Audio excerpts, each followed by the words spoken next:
Phone tapping కేసులో కీలక పరిణామాలు చోటు చేసుకుంటున్నాయి. ఇప్పుడు ఫోన్ ట్యాపింగ్పై రాజకీయ నేతల విచారణ షురూ అయిపోయింది. నిన్న బీఆర్ఎస్ మాజీ ఎమ్మెల్యే చిరుమర్తి లింగయ్యకు నోటీసులు ఇచ్చారు. తాజాగా మరో 4 బీఆర్ఎస్ మాజీ ఎమ్మెల్యేలకు కూడా నోటీసులు ఇచ్చినట్లుగా సమాచారం. ఇంకా ఎవరెవరికి నోటీసులు ఇవ్వనున్నారో గులాబీ నేతల్లో గుబులు రేపుతోంది phone tapping case.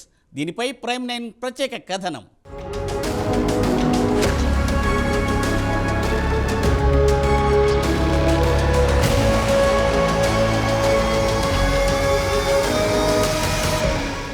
Phone tapping కేసులో కీలక పరిణామం చోటు చేసుకుంది. ఇప్పటి వరకు అధికారులను మాత్రమే విచారించిన దర్యాప్తు బృందం తొలిసారి బీఆర్ఎస్ నేత నకరికల్ మాజీ ఎమ్మెల్యే చిరుమర్తి లింగయ్యకు నోటీసులు పంపారు.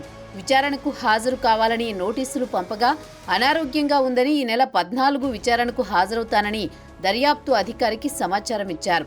అదేవిధంగా మంగళవారం మరో 4 బీఆర్ఎస్ మాజీ ఎమ్మెల్యేలకు నోటీసులు జారీ చేస్తున్నట్లు తెలుస్తోంది. ఉమ్మడి నల్గొండ, మహబూబ్ నగర్ జిల్లాలకు చెందిన బీఆర్ఎస్ మాజీ ఎమ్మెల్యేలకు నోటీసులు జారీ చేసినట్టు సమాచారం.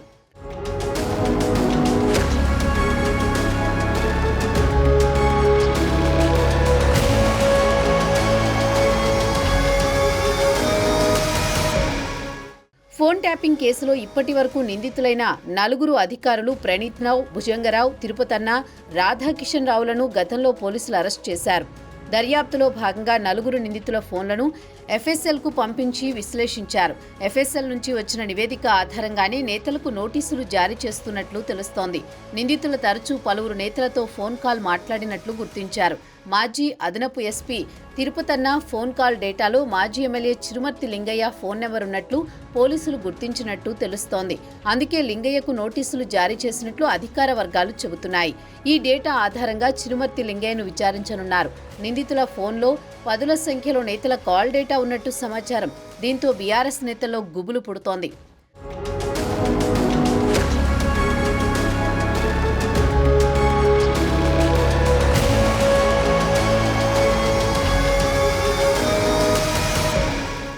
ఫోన్ ట్యాపింగ్ కేసులో బీఆర్ఎస్ నేతలు బాగా చిక్కుకున్నట్టు అర్థమవుతోంది. అధికారాన్ని అడ్డం పెట్టుకుని ప్రైవేటు వ్యక్తుల వ్యక్తిగత జీవితాల్లోకి చొరబడ్డారు. ఇప్పుడు ఫోన్ కాల్ డేటా బయటికి రావడంతో ఒక్కొక్కరు భయపడుతున్నారు. ఫోన్ కాల్ డేటా ఆధారంగా ఒక్కొక్కరిని పిలిచి విచారించనున్నట్లు తెలుస్తోంది.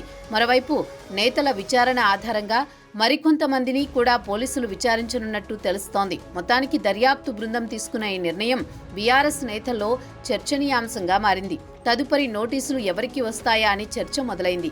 మరోవైపు ఈ నోటీసులపై బీఆర్ఎస్ ఇంతవరకు స్పందించకపోవడం గమనించదగ్గ విషయంగా విశ్లేషకులు చెబుతున్నారు.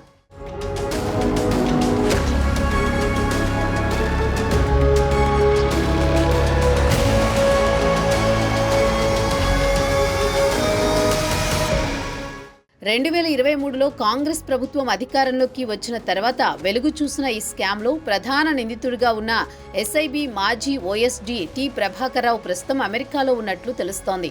చికిత్స కోసం 8 నెలల క్రితమే అమెరికా వెళ్లిన ఆయన తన రాకను వాయిదా వేస్తూ వస్తున్నారు. ఇటీవలే ఆయనకు అమెరికాలో గ్రీన్ కార్డ్ మంజూరైనట్టు సమాచారం అందుతోంది.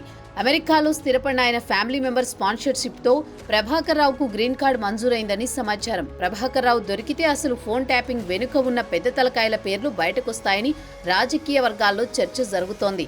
ప్రభాకర్ రావు ఇండియా రప్పించడానికి తెలంగాణ ప్రభుత్వం ఇంటర్పోల్ సహాయం కూడా తీసుకున్నట్లు తెలుస్తోంది.